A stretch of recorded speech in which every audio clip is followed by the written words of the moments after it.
Hey, everybody, what's up? And welcome into the Athletic Fantasy Football Podcast here on Monday, December the 13th, week 14, just about in the books. And that means we are looking ahead to the fantasy football playoffs on this episode of TAFFP. Michael Beller here with you. I am joined, as I am every single Monday, by the ever sunshiny, smiley Jake Seeley. Jake, what's going on, my man? How you doing?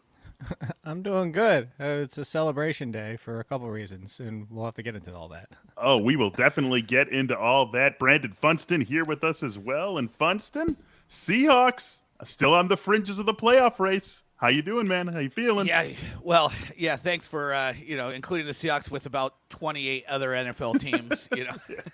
Yeah, two of those who aren't are the teams that Jake and I cheer for.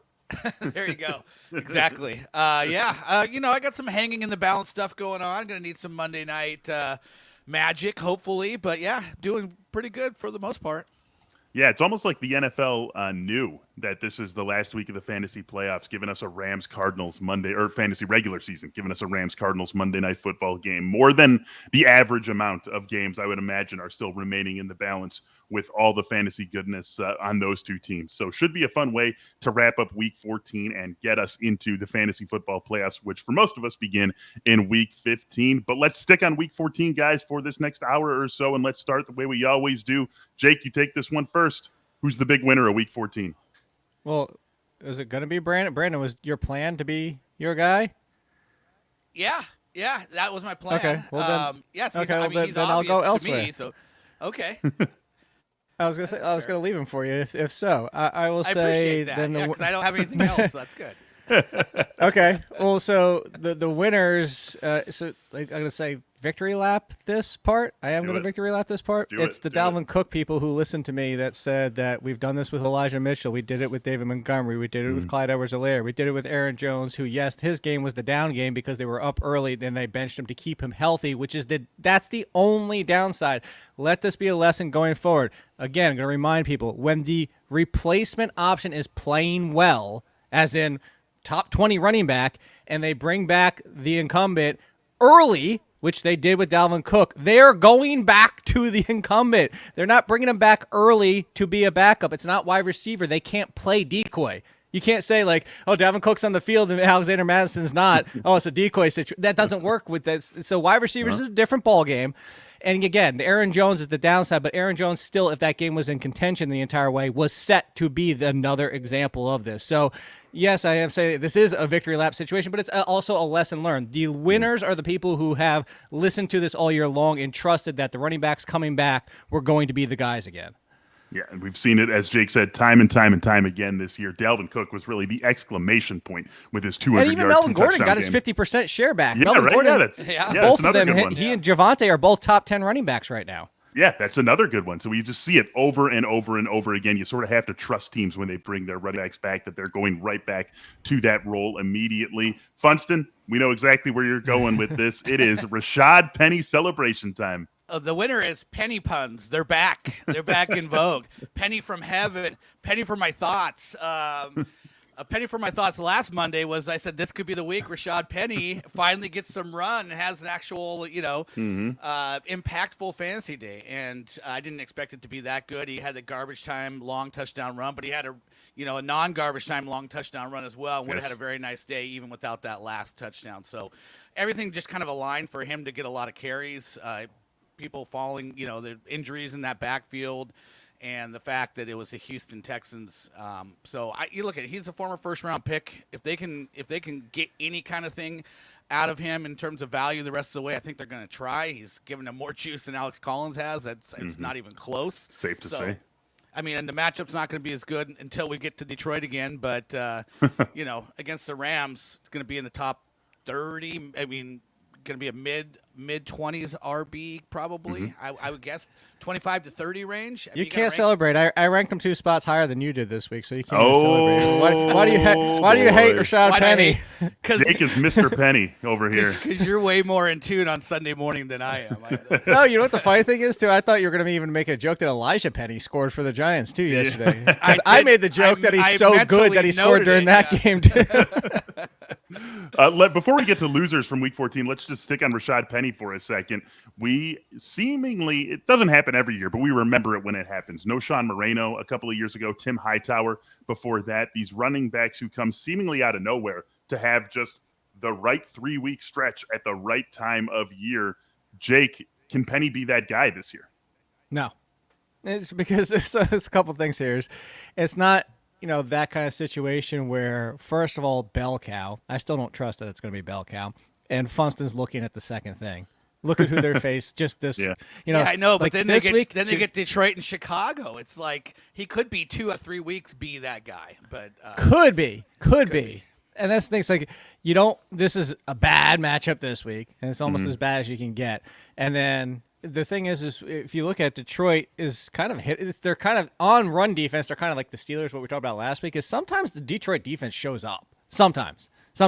And sometimes they limit. And all of a sudden, they're not going to stop Penny and they're not going to stop the run game. But my concern is that's what it is. If you told me today, I would love to believe, we've been here before though, I would love to believe he's getting 70% of the snaps going forward. If you told me 70% of the snaps, I would say, I don't even care about the matchup this week. And then, yes, love Chicago and Detroit.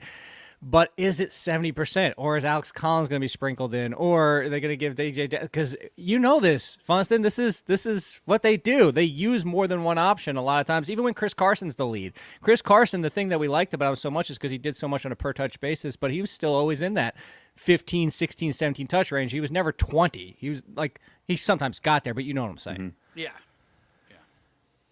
It's going to be fun to watch this go down. I mean, it would be pretty great if Rashaad Penny all of a sudden I would love it gave us one of those seasons, right? It would be great. It would be a great part of the capper of this 2021 season. It might just be what I said on the other show.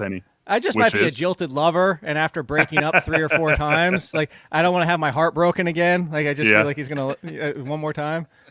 Man, I don't know, dude. I would feel pretty good about him as a guy for me going forward if I scooped him off waivers and just had that performance. As even with that matchup against the Rams coming up, if he's getting that work, as you said, you would be playing him. And I don't know, we haven't seen anything from Alex Collins with ample opportunity.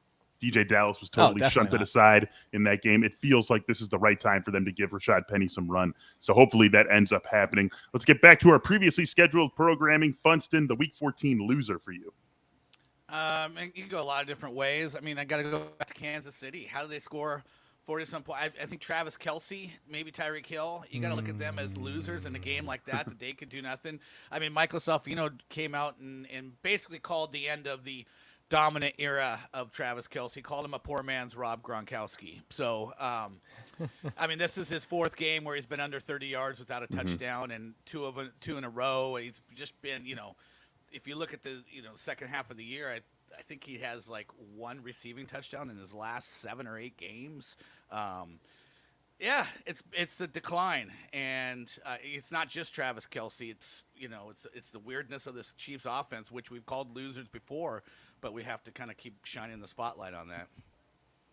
I don't disagree too much with that. Also, just so you know, I traded for Travis Kelce during the bye, so that was the death knell on Travis Kelce for everybody. I ruined that for everybody. Could have gave everybody a heads up a little sooner. I should have. Really. And by the way, just so you know, my league lost their when they did that trade because Jake just tricks everybody. Blah, blah, blah. Again, this is no. But this is again vetoes ever. Exactly, because you know what? Yeah.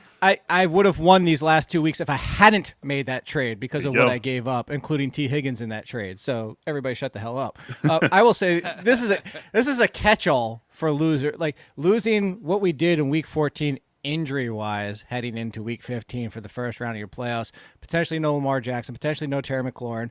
Potentially, it sounds like Josh Allen's going to be okay, but going to try and play through it. Maybe, who knows? Kareem Hunt's up in the air now. It's just, there was a lot.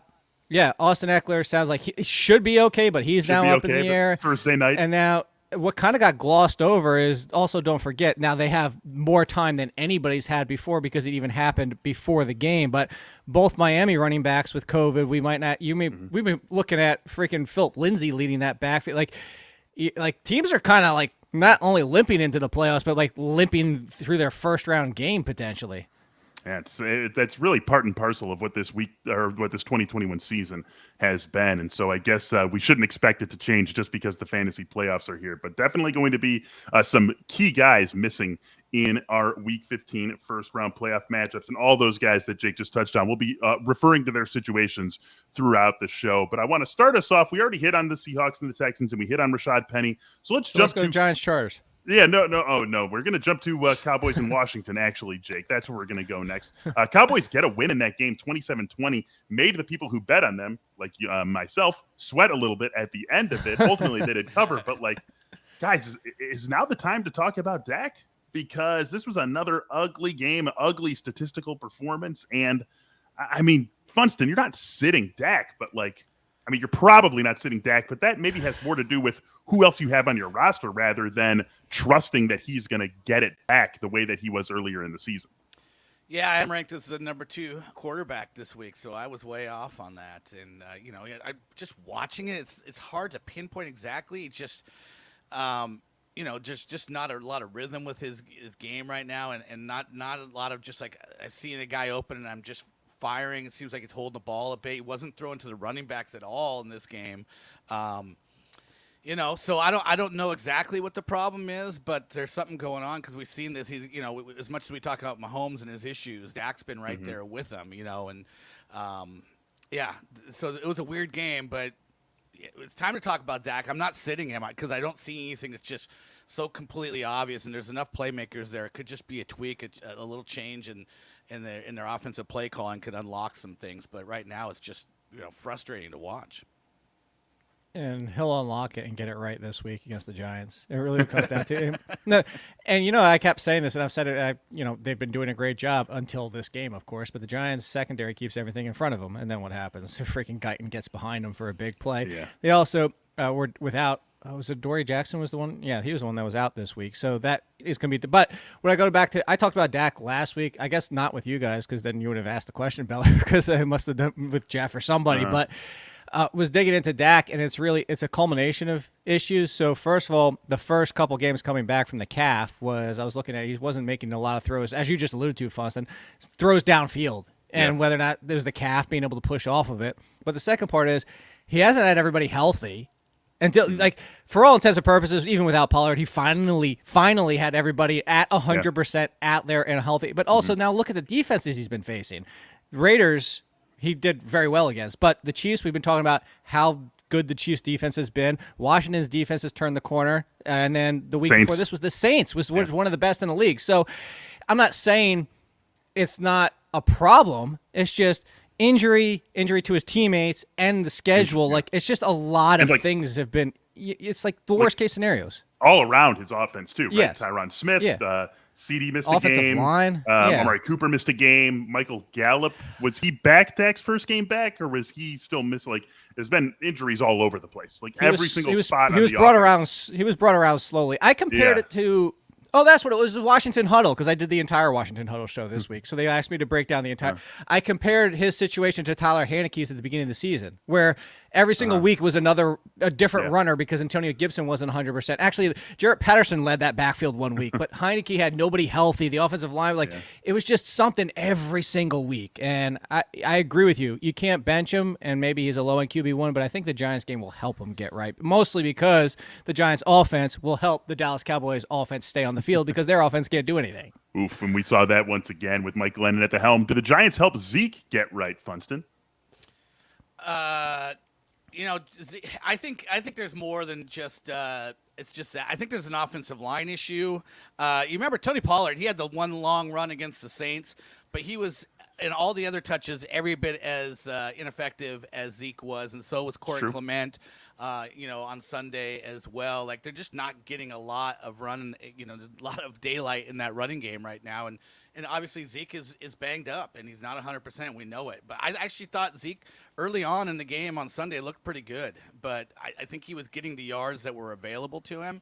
And, I think this is all indicative of the overall issues with Dak and the passing game. A good passing game opens up the running game and vice versa. And I think just in general, there's a malaise and some issues on the offense that, maybe a Giants game does help everybody. If it helps the passing game, I would expect it to help the running game. I would say not so much. I think the days, as you said, RB1 days are over, mostly because yesterday was the opportunity, and they did get up early, but when they got up early, they took him off the field to kind of limit his opportunity, limit his snaps. So that's my concern, more than anything else, is that the split's here to stay, whether you're not even Tony Pollard's out there. Right. Yeah, right. I mean, they are. It would behoove them to have Zeke be as for sure, rested as he can be for the playoffs. Right. Yeah. There's no question. Yeah. There's no question about that. That's absolutely the right call by Mike McCarthy when you get up 18-0 in the first quarter. But we care about guys actually being out there and getting the ball and making plays in the regular season in the fantasy world. And so that's really why Zeke's days as an RB1 in the fantasy world are probably behind him. We wouldn't typically talk about a game like Saints-Jets this early in the show. That usually gets buried for like the second to last game. But after this game, I mean, we're going to the playoffs, guys. Taysom Hill, is he the fantasy playoff hero that we're waiting for, Jake?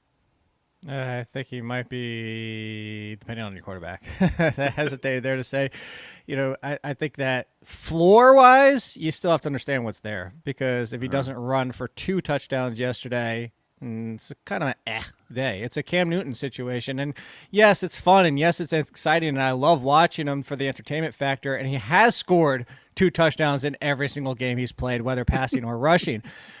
But it's kind of like regression. Like at some point, that's got to break unless he improves as a passer. And that's my concern is that, so what I would say is, depending on who your quarterback is, but if I'm going for floor, like you have to, like first round of your playoffs, you might be the team that skated in and you'd be like, I just want the upside. That's Taysom Hill.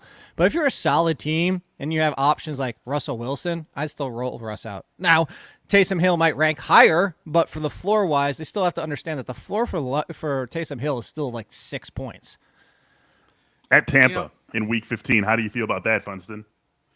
I just the rushing yards, man. I mean, it's just, I was just going to say, I honestly think he could be the most dangerous quarterback runner in the league because Lamar and Kyler would be right there, but they're more and Hurts. They're more looking to make the throw longer. Like one thing I recognize with Taysom Hill is he doesn't waste any time. If he's got an open lane, forget about throwing the ball. I'm running. Like he is, I think, the most willing running quarterback there is, and he's fast and he's physical and to me, it's like a completely, maybe the most dangerous package as a running quarterback. And for that reason, I don't care who the opponent is. And if it's somebody that can get after the quarterback quick, then I think Taysom Hill is going to make those quick decisions to run, and I don't worry about it. Yeah, on the other side of this game, there really isn't a whole lot to like about the Jets, especially with Elijah Moore on IR. But maybe we're getting Michael Carter back off IR. This is such a bad offense and such a bad environment. Can you have immediate trust for Michael Carter if he does return from IR in week 15? I want to hear from both of you on this. Funston, why don't you go first?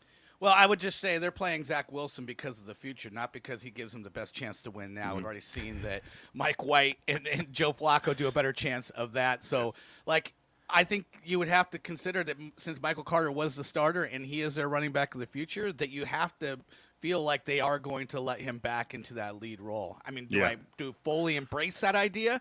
I have a little bit of hesitancy. But I think I'm talking more as like, do you like he's for sure going to be the guy if he's back healthy. The question is, and Jake, now it's your turn. Do you feel okay about him knowing how bad the rest of the offensive environment around him is? No, because what is the guy? That's where it comes down to. The guy for the Jets backfield that Tevin Coleman's also back is 50%. And we all love Michael Carter. Carter was getting more of that before his injury. Yeah, but that's because Tevin Coleman was hurt. Yeah, right. Exactly. Tevin Coleman was hurt, so Tevin Coleman wasn't involved as well. And this is the Jets' backfield, which is just a full-blown committee when possible. And Michael Carter will lead, but it's not going to be a 70% lead. I would put money on that. This is not the same situation as the victory lap stuff that I was talking about before. This is Michael Carter comes back, and he's also a rookie who was not given all the opportunities earlier this season. So, say all I have to say. It's the Jets' offense. Yes, Carter will be out there, but if Carter and Coleman are both out there for Week 15, Carter would be an RB3 for me. Does his ceiling higher? Absolutely. But Zach Wilson, also for whatever hell reason, like people crap on Taysom Hill, people crap on Cam Newton, people crap on Zach Wilson cannot throw to running backs. I don't like he does not know how. Like, at least those other guys, they don't do it a lot, but they know how to get the ball to the running back's hands. Did you not see that one play for Ty Johnson that could have been like, what, a 30-yard screen? Like, he does not know how to throw to a running back. It's absurd. It seems like he doesn't really know how to throw to much of anyone, frankly. Well, that's true, to be fair. That's just, oof. Jets probably regretting that one already with all the other quarterbacks that were available to them and Zach Wilson being their guy. We've got a bunch of games to talk about still left on this show. First, though, let's hear from some of our sponsors. Let's start things off with Canva here. Making content, obviously, it's an essential part of what we do to keep this show going. It hasn't always been a seamless creative process. We've been through a lot of different iterations of what this video show looks like. And now it looks like what it looks like today, only after coming together after multiple fails. Canva Pro, it can help you cut down on those fails. Canva Pro is a design platform that empowers you to create and share stunning content in just a few clicks. Designing with Canva Pro is amazingly fast and fun. Choose from thousands of templates that are easy to customize, or you can start from scratch. Get endless premium fonts, photos, and videos. Do so much more to add personality and edge to whatever you are designing. It's also very easy to design together, very easy to communicate with your teammates, and you can all get on, you plus 4 people, for just $12.99 a month. Design like a pro with Canva Pro. Right now, you can get a free 45-day extended trial. When you use our promo code, just go to canva.me/fantasy to get your free 45-day extended trial. That's canva.me/fantasy. Canva.me/fantasy. Also back with us, Simply Safe. You ever wanted to make your home feel safer? There's no better time than right now, because Simply Safe has a 40% off holiday sale for their award-winning home security system. It's got everything you need to make your home feel safe: indoor and outdoor cameras, comprehensive sensors, and it's all monitored around the clock by trained professionals who send help the instant that you need it. Simply Safe was named Best Home Security System of 2021 by U.S. News and World Report. You can easily customize the system for your home online in minutes, or get free custom recommendations from Simply Safe. No long-term commitments, no contracts, just a really easy way to start feeling a little bit more peace of mind at home. Take advantage of Simply Safe's holiday sale and get 40% off your new home security system by visiting simplysafe.com/athletic. That's simplysafe.com/athletic for 40% off your entire system. Simplysafe.com/athletic. All right, guys, let's get back into the games in just a second. Got a question here from Chris, who's watching us on YouTube. Thanks for joining us, Chris. This is something we seem to deal with every single year. Is it morally wrong to intentionally lose tonight to affect your playoff seed and keep a high-scoring team out of the playoffs? For me, I say unequivocally yes, without question. This is just fantasy football. We're just here to mostly have fun. You just got to play things straight, play things honest. I think it is absolutely the wrong thing to do. So I always see right down the middle of things. I can see both sides of this. I always say that if it's allowable, if you don't have rules that govern it and it's open to do, then you do you. You do you. You're looking out for number one. So I have a hard time. I understand where you're coming from too. I think it's something that needs to be discussed with your league before you get into these decisions that you have to do here with something like this. No, so what I'm going to say is absolutely do it if it doesn't affect other teams trying to make the playoffs. That's the problem. So I don't have a problem in and of itself, because I've seen people do this and it blows up in their face anyway. Like, people try to, and that's why I say go ahead and do it if you want. That's why I kind of agree. Like, if you think morally, like, oh, I want everybody to do their best. I'm kind of with you, Biller, but I see that I've seen so many people say, like, oh, I'm aiming to face this person in the first round instead of this other team, so I'm going to avoid the matchup and lose, or whatever it might be, and then they get slaughtered in the first round anyway, because fantasy's fantasy. I had the highest projected score in my home league. I don't know why I picked up my phone to show you, because I'm not showing you. 3 straight weeks. I am going to go 3 straight weeks of losing now, and because I've missed it, because Lamar Jackson, you just never know. Yeah. But that being said, is why I'm okay with it only if your loss potentially puts somebody else in the playoffs, like there's a league median, like we play doubleheaders. If something like that, then I say, like you, unequivocally no, because you can't affect the entire league. If you're only affecting your team, go right ahead. But if it's affecting the league, then no. Yeah, I could be talked into that if like the 6 playoff teams are already locked in and you're just affecting seeding, go for it. I could get on board with that. But if it's going to keep someone out and get someone else in, then that's where I would draw the line. And I say, this is just fantasy. We're here to have fun. It's not really a place to try to game the system like this to keep someone else out by throwing a game. That's really what we're talking about here, by throwing a game. And so I don't think that that's something that you really want to get into in fantasy football. Another thing you don't want to get into is not having Lamar Jackson available if you're a Lamar Jackson manager, but that could be the case after his ankle injury. I told you I don't want to talk about my home team. No, we're talking about these guys here, Jake. Lamar, ankle injury. Maybe can't play week 15. Maybe can't play week 16. Who knows? I mean, he looked ginger. He left that game early. He did not come back. He was never potentially coming back in that loss to the Browns. So if you are a Lamar manager, Jake, who are you looking at to stream? If you're a one quarterback having Lamar manager, who are you looking at on the wire right now?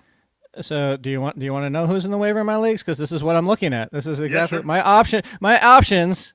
Because most leagues, even my home league, it's only a one quarterback league, but even at these are a lot of experienced people in my home league. A lot of them have two quarterbacks. I didn't because if I lost Lamar Jackson, it's a huge drop off. It wasn't going to be a difference, so there's no point. But this is why, because I'm looking at Mayfield, Tannehill, Garoppolo, Roethlisberger, Ryan, Fields. Those are the options. And unfortunately, I think most people are dealing with that. Taysom Hill was picked up already, and if he wasn't, he was picked up last week after that game. These are the names you're probably looking at. And unfortunately, you're probably going to have to pick up two because you're probably not going to be able to play one for the last 3 weeks. And I only know this because I've been looking at it. And this is the struggle that you have to go with. Maybe I can roll Tannehill for their schedule and say hopefully, but it's kind of gross, honestly, and unfortunately, this is what you're going to go through there. So hopefully your team's strong enough and you can play the floor game with maybe a Tannehill, but it's going to also depend on your roster because you might shoot for the upside of hoping that Justin Fields starts running like crazy. Like he did last night. Funston, who are you looking at? Tua was the one guy that we talked about the Miami defense being. Oh, he's long gone in my league. Yeah, but he's the same. He's kind of the same roster. It's the same roster rate, yeah.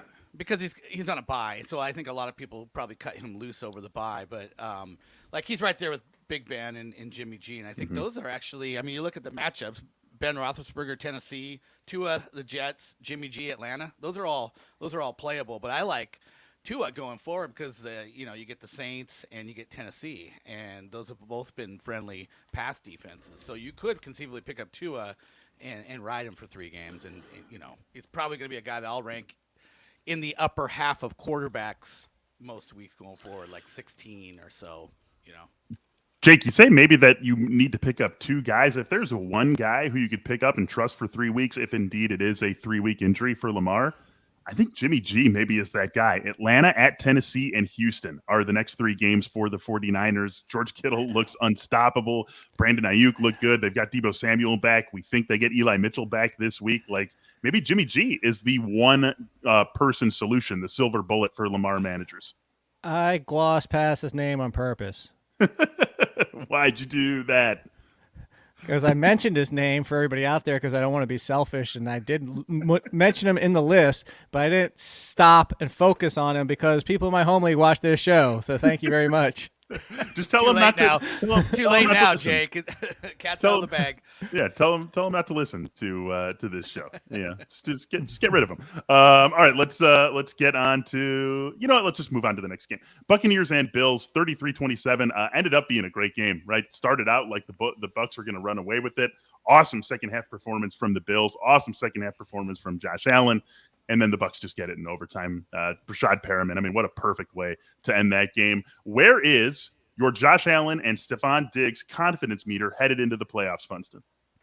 Pretty high. I mean, 13 targets. And, Stefan Diggs wasn't worrying about him being pass interfered with. There was a deep ball that landed right next to him, but he was looking at the defender kind of grabbing him in that game. It would have been, if he would have been paying attention, potentially another 60 plus yards on that play, but I'm just looking at the volume. It's 13 targets in that game, 7 catches. That's fine. That's kind of sort of his floor, So I mean, I feel just fine with him. I guess my confidence meter is somewhere around 9. Jake, you feeling the same way? Also, as long as Josh Allen, the reports are what they are, is that it's a minor turf toe, because turf toe can be a major issue. That's really what it comes down to. And you're going to take away turf toe also being possibly scrambling ability for Josh Allen, who is that backfield. But the thing is, I'm with you. The Stefan Diggs it's the perception, because people were considering Stefan Diggs at the turn in the first round, and he's only wide receiver 10 or 11 on the season. But the thing is, he has never scored fewer than 7 points. and he only has 3 single-digit games. He just doesn't have like a 30-point Tyreek Hill type game, not as quite as much as everybody expects. Not doing what Devontae's doing. So it's not a bad year for him at all. It's just a little bit, it's the perception that's behind him. So I'm full confidence in Diggs, but it only comes down to how healthy is Josh Allen. And there's even talks. I don't know if you saw the quote, but they kind of hinted around that we might give Josh Allen a week off to make sure he's ready, and you might see Mitch Trubisky. Can they afford to do that? Flashbacks. Yeah, it's not good. Can they afford to do that though? They're 7-6. I mean, everyone in the AFC is 7-6. Can they afford? It is, but yeah, but who do they have in Week 15? The Bills. They have Carolina at home, and then I mean, they're still favored with Trubisky.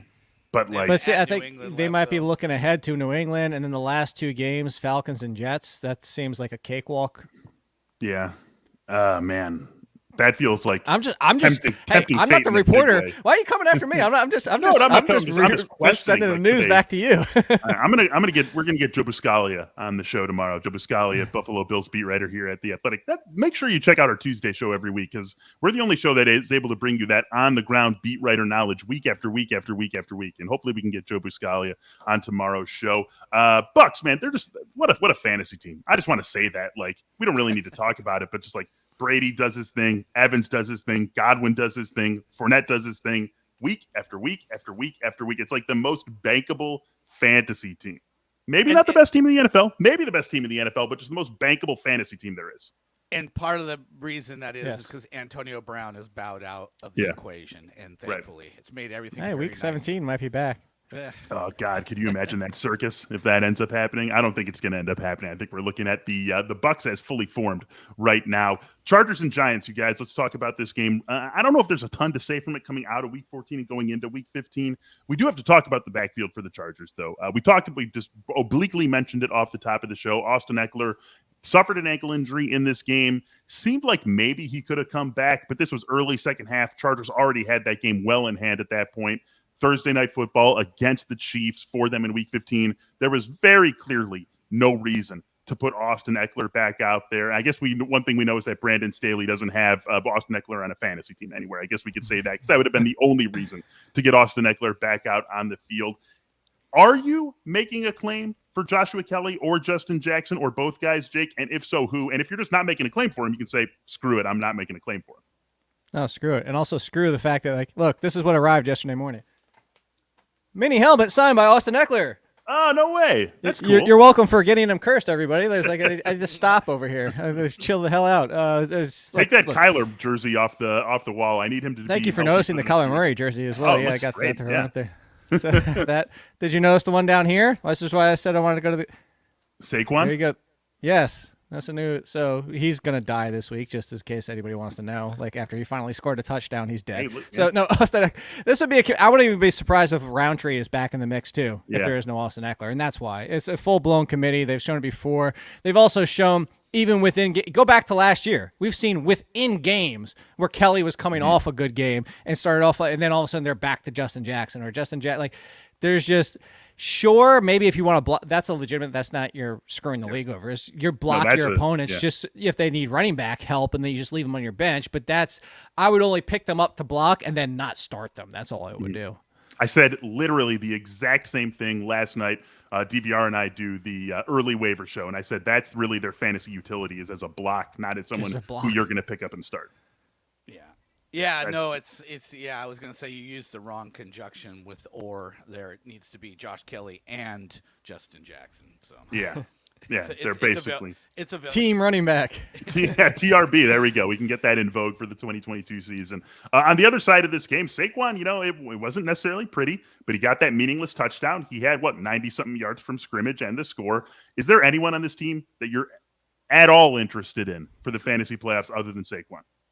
The other Penny, Elijah Penny, because he's like Sterling Shepard didn't get a catch until the third quarter, and it really comes down to whether or not first game back. Well, I don't care. It's Mike Lennon, the quarterback. Yeah. That's all. Mm-hmm. Yeah, and maybe if Daniel Jones, but he's seen a specialist this week because they don't know what's going on with his neck, and so there's nobody on this entire team outside of Saquon Barkley. And even though we finally got him back to being an RB1 this week, it's still He's against Dallas.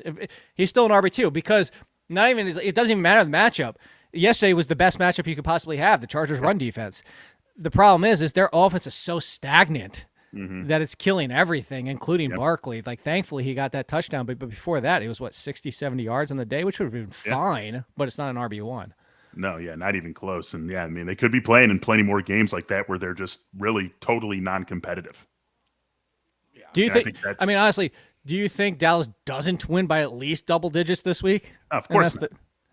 They're gonna. What was the time possession going to be like? It's going to be 40-20 this week, and then that's it. Like even it's 35-25. Like the offense can't sustain drives, and that's really what it comes down to is snap opportunities. And granted, he's getting almost all the touches, but even at 18 touches against the Cowboys, and even if RB1. I mean, we don't know this for sure, purely speculation, but like you said, neck issue specialist. Like, don't you just pack it in for Daniel Jones for the season? If you're the Giants, I mean, the Giants should just be packing in everything and sending them all out the window. Like, do you keep Barkley and a few other players and just pack the rest of them and ship them off? Oh man, maybe Joe Judge and Matt Nagy could catch on as assistants together somewhere next season. That would be very fitting for those two guys. I have a feeling Judge is going to get a pass. No. Oh man, do you think? I know, but this. No, I don't. Depending on the GM, because the GM wants his own coach. But knowing the Giants organization, they might try to find a GM who's okay with Judge, willing to take Judge. My name is Judge. Yeah. Right? Maybe they try to do the Freddie Kitchens thing where they keep him and kick him down a notch, like they did. Oh man! All right, you're going back to tight ends coach, right? Offensive line. Yeah, there you go. Perfect. That's the way. That's the Joe Judge way. Absolutely. How about 49ers and Bengals, you guys? Another game that started out kind of slow, ended up being really entertaining and a fun game that went into overtime with the 49ers getting the win. Super fun highlight play from Brandon Ayuk to win it for the 49ers. I actually want to start on the other side though, because Joe Burrow, again, very bad first half, very unproductive, but ultimately he got there. 348-2. Can we get some more of this down the stretch from Joe Burrow in this passing game? I don't see why not. I mean, you got, Jamar Chase back. He had his rebound game. Reminder to everybody that the guy's still awesome. Almost had a third touchdown. Got called. Got reversed. But T. Higgins, is now an obvious threat. So I just, there's how do you defend this or how do you defend this offense coming in? There's somebody to hurt you at every spot. So you should be able to get it as long as everybody stays healthy, as long as Joe Burrow's healthy. I think that's in play. So yeah, why not? I mean, I'll be considering to rank him as a back-end QB1 going forward. Yeah. Can we mark this great argument? Why not? Why not? Yeah, why not? Come on, Bengals. Why not? It's a tougher argument to say why couldn't he continue to do this? Yeah. What is it? I have it's the Bengals going back to it's the Bengals sort of going back to the ways that we've seen from them for a good chunk of the season also. Wigwam of a TP 2/10. If you ever heard that one before, that's just. But I just want to celebrate. I made it. Interesting. Siciliano retweeted me. That's all I care about. It's like, because when both those games went into overtime, I was like live shot like Siciliano when these games go into overtime as a kid doing a pee-pee dance, and he goes, and he said, "Yeah, this is a live look." So I'm like, that's all I cared about from that game. Oh, that's beautiful. That's excellent. That's a great way to get a little bit of eyeballs on you. How about Week 14, 2021? Do we mark this of the passing of the torch from Travis Kelce to George Kittle as tight end 1? Yes. Going forward? Yeah. And no. Well, we've been here before, though. I mean, it was a couple seasons ago. We were arguing Kittle versus Kelce. It was. I mean, we were arguing it, but I think that the consensus opinion or the majority opinion still came out as Kelce. Yeah, but what Brandon's talking about too is like that. We were it was a debate. I think the consensus, but that was the argument that I always kept making. That why are you taking Kelce in the first round? Because if he's 0.1 per game in front of Kittle, you lose that value when you can get Kittle in the second, third round at that point, and not taking him either. But this season, I actually had Kittle number 2 going into the year, which I don't think he could finish there come the end of the season at this pace, but in front of Waller. But this is why, is because when Kittle is healthy and on, and this offense is clicking, he is up there in the Kelce. He's the only tight end in the Kelce conversation. The way things are going right now, I mean. Yeah, I mean, if put it this way, Fonston, you said you're kind of with me, but if Kansas City gets right, we would still take Kelce, wouldn't we? I guess I will say eye test wise, Kelsey has come down a little bit eye test wise. Like I do like think the Zeke test, like the Zeke step. Yeah, exactly, like the Zeke step. But and you watch Kittle right now, and you were like, why have they not been going to him this heavily all season long? 10 times a game. Yes, I don't get it. I mean, he makes and that catch he made towards the end of the game where he just fully extended, like it's like. That was so huge, but that's how many tight ends can make that play? Not too many. Right now, maybe one, maybe two when Waller's healthy. I mean, I just think that in 2022, I think 100% of rankers, unless another injury happens, are going to have George Kittle as a tight end one. I can see that. Do you know he's closed the gap so fast these past 2 weeks? He is only 19 points behind Kelsey now. Really? So he's going to end the year as tight end one. He's going to do it. That's how quickly he did it. He's actually 14.2 points per game. Kelsey's 12.3. But again, I mean, that's heavily weighted by the past 2 weeks. But, I mean, it's tight end. That's how quickly he chased him down. By the way, tight end 4 in the year. Dawson Knox. Wow. Would not have guessed that. It's more an indictment of tight ends. Yes. So. Yes. 489 yards and 8 touchdowns. Oh, gross. The old Jimmy Graham special from Dawson. No, it was the one for the Richard Rodgers. He was tight end 7 or 8 that year and has 8 touchdowns. Well, let me ask you, if so next year the rookie season's out of the way, Atlanta does things in the offseason. Yeah, sure. Oh, I'm gonna have so much Kyle Pitts next year. He's actually tight end 6. I'll check. He's tight end 6 or 7 this year because he's got the yards. The but yards no are solid. Yeah. But he you're tight end probably 6. looking at like no worse than ranking him at like tight end 4 if they do the right things in the 4? offseason. Yeah. If Ridley comes back or they go out and they get a big wide receiver. Yeah. 4's the worst you can have him. Kelsey, Kittle, Waller are the only people. He is third in yards. He is third in yards right now with 1 touchdown at the tight end position. Well, what if Kelsey continues this trend of like 20-yard games and goes? Well, that's what I'm saying. He's the worst he could be is 4. Could Kelsey fall to 4? I mean, is that conceivable? I think that's conceivable.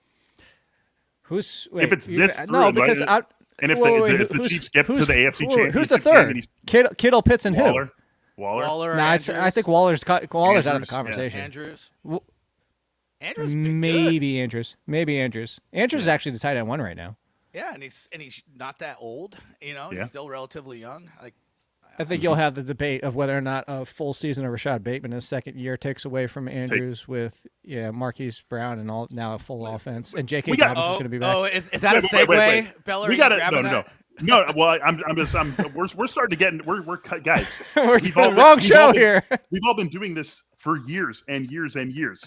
We are going to have precious little things to talk about in January and February. We need to save as many of these as we can possibly have once the season ends. So let's just. That's why we take 2 weeks off in February. This is good.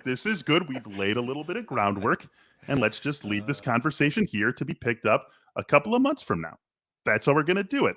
That's exactly what we're going to do here. We're also going to move on, talk about Masterclass. You can learn from the world's best minds anytime, anywhere, and at your own pace with Masterclass. You can learn how to cook from Gordon Ramsay, improve your shooting and ball handling with Steph Curry, or learn about one of my favorite things, presidential and U.S. history from Doris Kearns Goodwin. I love this ad because I get to talk about Doris Kearns Goodwin, one of my favorite authors, and I've actually taken the class. It's one of the more than 100 that are available on Masterclass from a range of world-class instructors. That thing you want to do always is just a little bit closer than you think with that. Doris Kearns Goodwin is awesome. Team of Rivals, Bully Pulpit. Check out those books if you're into U.S. history. And it's just fun to learn how someone who is as good as she is at what she does, how she does it, how they get to that point. And that's what you get from whatever your interests are on Masterclass. This holiday, give one annual membership and get one for free. Go to masterclass.com/firstdown today. That's masterclass.com/firstdown to give a membership and get one for free. Terms apply.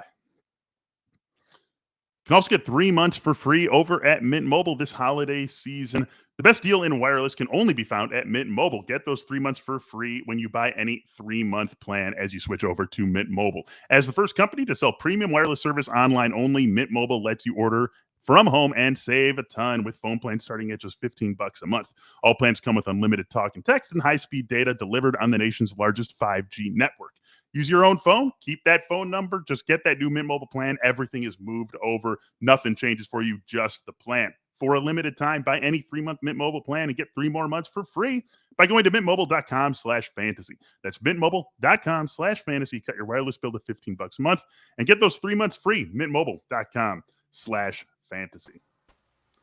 All right, guys, let's rewind back to Thursday night. Vikings and Steelers played that Thursday night game we all remember so well. Another one of these games that started out looking like things were just totally cut and dried, and then the Steelers come back in a big way in the second half. And this is 3 out of the last 4 weeks where Ben Roethlisberger has had ultimately nice stats at the end of the game, but it's been a bit of a grind to get there. Jake, you've been sort of pro Ben over the last month or so, so if the stats are good. Is Roethlisberger good enough to trust as a fantasy quarterback? Well, no, I was going to say, because you pro Ben, a little weak there. It's just apologetic for Ben, maybe a little bit. Say, that's probably more accurate. Yeah, I can get on board with then trust? No, because you mentioned it. What was the entire Twitterverse doing during halftime of that game? Ben Roethlisberger should retire. He should retire. He shouldn't even come out in the second half of the game, blah, blah, blah, blah. And it's not so much, again, the apologetic for Ben is just more so for the fantasy purposes, but also that he is throwing and he's making Claypool and Deontay relevant, and Najee Harris is a great compliment, and it's helping him a little bit in this offense. So, yeah, in a super flex, you care about Ben Roethlisberger. If those quarterbacks we were listing before and you lost Lamar Jackson and Tannehill's even taken and Fields and Garoppolo, and your choices are like Baker any given week and like that type of range, then you know what? I would just go with Ben Roethlisberger, because even though it's ugly a lot of times, he gets there. He gets there because this team needs him, honestly, to get there, as ugly as it may look. Yeah, it's 39 attempts per game. He's among the leaders in volume. He's got playmakers. You know, they got Najee Harris as a threat in the backfield, so you know, you can't overplay those playmakers. And so, I mean, he can't do anything off script. He kind of has to be statuesque throwing the ball. If he has to move, statuesque. He has to kind of just be there, because lovely. You watch him and he'll throw off if anything rattles him at all while he's getting ready to pass. So things kind of have to be pristine for him. But speaking, what's crazy is that in this only week 14, because he's about middle of the pack for the season, but week 14, the only person with fewer off-target throws than him was Jimmy Garoppolo. He was the second most on-target quarterback for week 14, as crazy as that might sound. Yeah, I would not. I can I would... remember like 2 or 3 of those off-target throws because they were badly off-target. You know? significantly off-target throws. KJ Osborne had 3 for 83 and a touchdown in that game. He also had 9 targets. So where does he sit for you, Jake, in week 15, assuming Adam Thielen's out again? Same. Boom, bust, wide receiver 3. Same conversation, because you mentioned it. Kirk Cousins and Osborne aren't, they don't have that rapport that Thielen has. And if it wasn't for that big play and a touchdown, not that I'm taking it away, but that's why he's boom or bust. Right. Because it was kind of hiccupy. Can we use that? Is that a term? Hiccupy? Yeah, I'm going to use definitely. that as a new. I like it. It's hiccupy. It's bumpy throughout the way. But yeah, boom or bust, wide receiver 3. If he came out this week with no Thielen and only had 4 for 60, which is a fine game, but still wide receiver 3 level, it wouldn't shock me. Yeah, I think I agree. I agree. I'm going to be ranking him as a wide receiver 3. I'd say boom or meh is probably. I don't know if he'll be a complete bust. I think he's got 3 to 4 catches in most games on the downside. So, but yeah, I think he fits comfortably in the wide receiver 3 conversation. One of the big blowouts of Week 14, Chiefs just destroy the Raiders 48-9. We've talked a little bit about Travis Kelce. We talked about the craziness of this team scoring 48 points and Travis Kelce and Tyreek Hill combining for 7 catches and 103 yards, no touchdowns between the two of them. We know what Hunter Renfrow did on the other side of this game. He continues to ball for the Raiders and for especially his fantasy managers. Is there anything else that we can draw from this game that we haven't drawn already, Funston? That's a weird game. You really can't get excited about any of the offensive entities in a 48-point game. Like, CH? But he was 10 for 37, and he got 2 decent touchdown runs. One of them was kind of easy. But, Darrell Williams was the guy doing the stuff, in the passing game. So, like, who are we so giddy about after this one for a 48-point Chiefs effort? Have you ever remembered, like, being so kind of, like, just not excited about the offensive team scoring entities? 48. Yeah, and it's weird. And, the defense was a huge part of this as well. But, this doesn't for 48 points, you would think, oh, okay, we're out of our concerns with the Chiefs, but we're absolutely not. We're kind of there along with the Cowboys. Here's what it is. You're happy because they're going to be refreshed and have like the healthier team on Thursday Night Football because they didn't play much in the fourth quarter. So, credit to Chase Daniel. I tweeted that out yesterday. $38 million for his career with five games started his entire life. Kudos to him. Unbelievable. Won a couple of those starts for the Bears. There you go. Over the last couple of seasons. Yeah, not bad. He's got a ring too, right? Saints got a ring with them? Isn't that true? Hanging around? I don't know. Good Lord, was he on the Saints when they won the Super Bowl? Was it that long ago? I mean, that was a long time ago. That would have been like his rookie year, about 09 to 10. You're the historian. Yeah. That would have been about it. He's like my age. That would have been about his rookie year. I think he's got a ring from them. I'm almost positive he's got a ring. I'll look it up as we talk about the next thing, which is Broncos and Lions. Broncos, no. We can get that in right now. What are we going to talk about if we save that for an off-season show? Chase Daniel's got a ring. Congratulations. We move on. The best backup quarterbacks of all time. Oh God. That actually would be a kind of a fun off-season show. Best fantasy off-season quarterbacks of all time. Or backup quarterbacks. Yeah, that's good. Good thinking, Jake. How about the Broncos running backs, you guys? 2 touchdowns for Melvin Gordon, 2 touchdowns for Javonte Williams. Javonte does it on the ground and through the air. Melvin runs for 111 and his 2 touchdowns on the ground. Melvin Gordon has a sprained thumb after this game. Doesn't sound like it's anything that's going to hamper him in week 15. But, I mean, I this is just going to keep rolling. Jake, you've been talking about this for, I want to say months now at this point, how good this team's playoff schedule is. Yeah, the schedule, and on top of, and it's not just me, Funston and I, and you too. I mean, an entire season we kept saying that buy low on Melvin Gordon because everybody wants to get rid of him, but also buy low if you can on Javonte Williams but just you want both of them. It's fine. This isn't the ideal situation. This doesn't happen often where you can be like, hey, I have 2 RB2s, high-end RB2s who both could potentially finish as RB1. By the way, let's go back. I think the last time we felt this good was Devonta Freeman, Tevin Coleman, the Atlanta season, where they both did finish as RB1s. It actually had a week where they finished 1 and 2, which they almost did this week, the Broncos guys. Yeah. So it happens when it happens, and that's just what they are. And this is why the Broncos passing game is not only needed, but is so piss poor. It's just, good God, just start the running backs and move on from this team. But yes, feel good about them. As Cincinnati at home, I mean, that's the thing is, even when they're behind, they're still going to lean on these 2 running backs because they don't go to the passing game. Yeah. I don't have anything to add. I'm wrong about Chase Daniel. Yeah, his rookie year was the year after the Saints won the Super Bowl. So that's all wrong. That's how long he's been around. And he missed the Eagles Super Bowl by a year. He missed the Chiefs Super Bowl by a couple of years. He missed the Bears Super Bowl by 33 years for when he was on the Bears also. So not quite as close to that one as he was. So is he a free agent? Because you could try to figure out what team he's going to be on next year to figure out who's going to win the Super Bowl this year. You see what I'm saying? Yeah. Find out where Chase is going to be next, and that's who's in the Super Bowl this year. It's either where he's going next or the Chiefs. Yeah. That's who. That's where the Super Bowl is going to be for Chase Daniel or for. There you go. There you go. The Chase Daniel Super Bowl flow chart. Something that we could also work on in this coming off season. We've got one more ad for you here, and this one comes to us from Bombas, a company you definitely want to check out because they've got a great mission. And Bombas' mission is simple: make the most comfortable clothes ever and match every item sold with an equal item donated. This holiday, when you give Bombas to someone on your list, you're also giving them to someone in need. It is total give.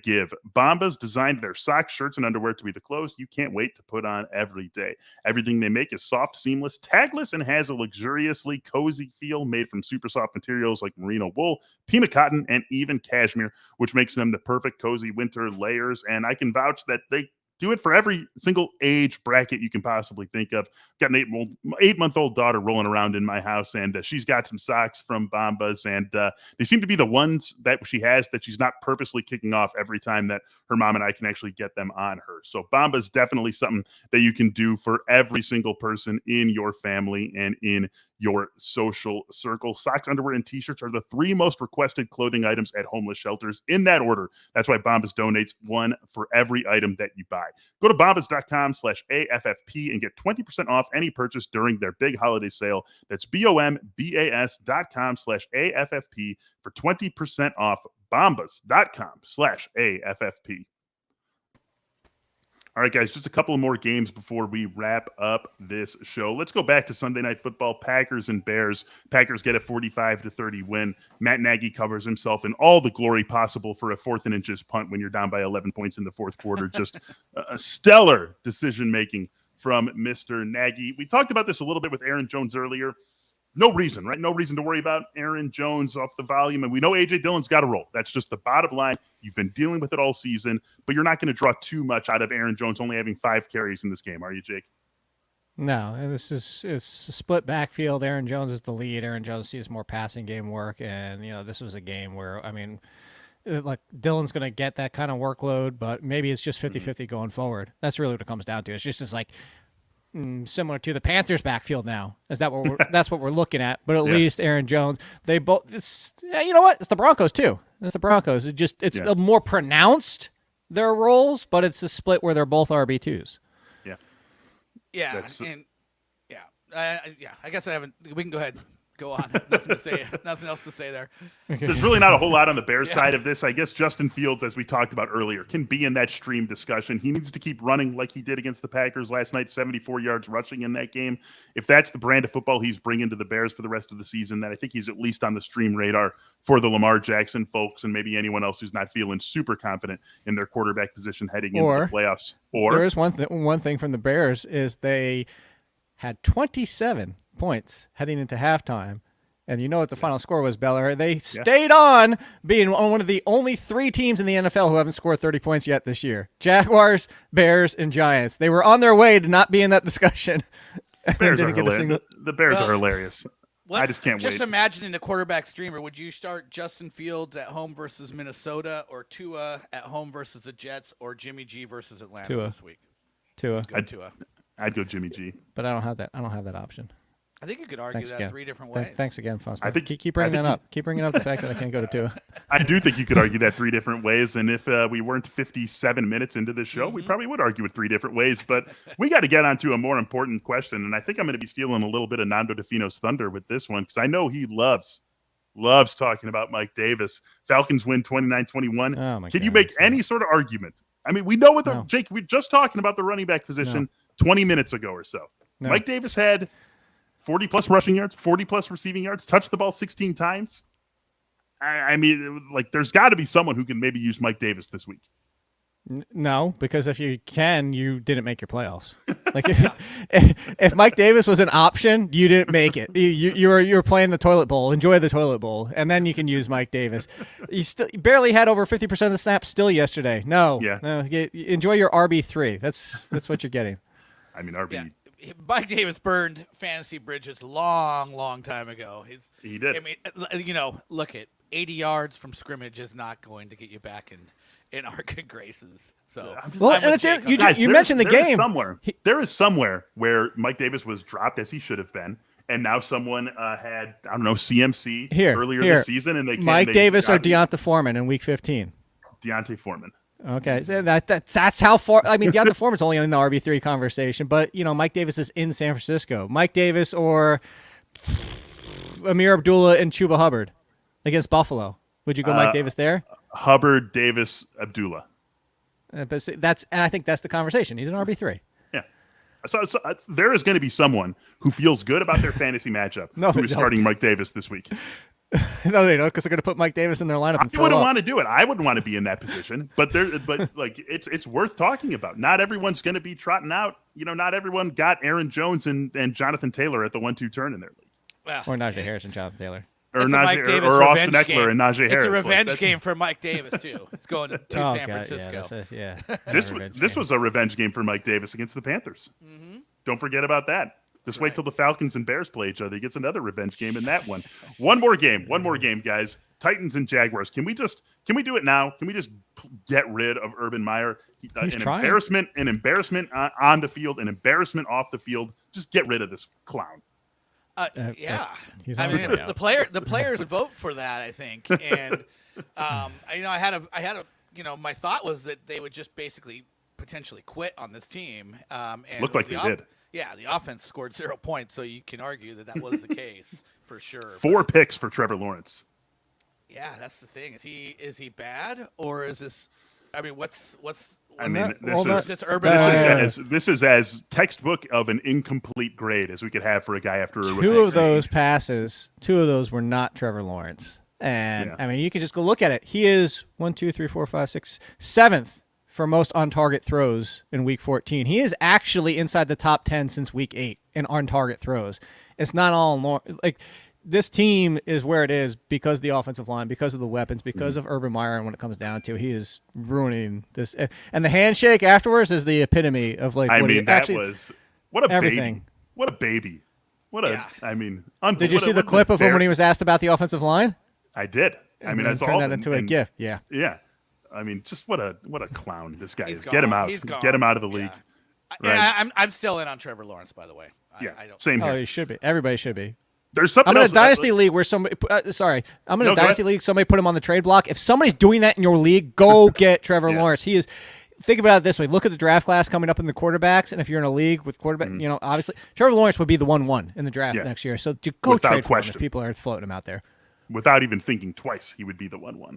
But I mean, right? Like no team would think about that. Maybe if the Chiefs had the first pick in the draft, they would just trade it for a haul because he is so obviously the 1-1 in this draft. Breaking in a news. theoretical world where he is. Oh yes. We got breaking news. From my new friend Siciliano, Kareem Hunt unlikely for Saturday. There you go. Don't forget Saturday games. Dearness Johnson? Yeah. Question mark? Of course, Dearness Johnson. Against the Raiders? Sure. Dearness Johnson or Dante Foreman? I mean, I feel like actually now we really have to call Nando with a question like that. Yeah, we have to get him on and the Mike phone. Davis ask him to rank those three. He's going to do the Vince McMahon falling out of his chairs in a garbage time romp to Derek Gore. Yeah, I can get behind Dearness Johnson.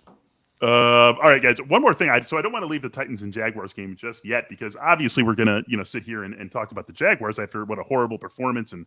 I mean, just the complete botching of James Robinson that has been the state of the Jaguars this season. But, let's not overlook what a yuck and a yikes this was from the Titans in this game. I mean, they did not look all that good. They won this game 20-0, but that was a bad offensive game from them again. And with Julio Jones back, is there anyone that you're jazzed about starting from this team next week? Anyone? I think the game script – they ran 34 times. Jacksonville wasn't a threat to score. They didn't do anything with those. Yeah. I mean, this is not a good team. I've said this before. Julio Jones being back gives them some juice, but it's his first game back in a long time, and they didn't need to throw the ball a ton. And I think we could probably see something better from Julio Jones if they're playing a more threatening opponent where they have to push the things a little bit. But the backfield, we like Deontay Foreman and Dontrell Hilliard as RB3s, but they're really replacement level running backs. And I've been saying this is not that good of a team on offense at all without Derrick Henry and AJ Brown and for many weeks Julio Jones. So I'm going to still be interested in Julio, when he's healthy. What? But Brandon, running backs don't matter. Yeah, right. There's a point. To a point, they don't matter, but they matter a little bit. They matter just a little bit. Just a little bit. I always remember, last year talking with Emery Hunt, our good pal Emery Hunt on this show, and him saying, obviously Emery's never going to grant that ridiculous premise that running backs don't matter, but he said even if that's what you want to argue, great players matter, regardless of what position they play. There you go. And there's plenty of great players at the running back position. Derrick Henry's one of them, and we have all seen what has happened to this offense, where it went from to where it is now. Look what Osborne just did. Wide receivers don't matter. Yeah, there you go. Yeah. Right? It's as simple as that. As simple, right? There you go. Nobody matters. Would you have blinked an eye at a 383 and a touchdown Adam Thielen sort of line? Of course not. There you go. Of course. Boom. Nobody matters. Wide receivers, fungible. The most fungible position there is. Wide receiver. You can make that argument about just about anything if you want to. That's going to be it. We've gone long enough here on this show. We're going to wrap things up on the Athletic Fantasy Football Podcast. Thanks to all you for listening and those of you on YouTube for watching with us. For Jake and Brandon, I'm Michael Beller. Back with you tomorrow. Talk to you soon. Good luck if you still need something for you going right on Monday Night Football. We certainly hope you get in the back with us all week long here on the Athletic Fantasy Football Podcast.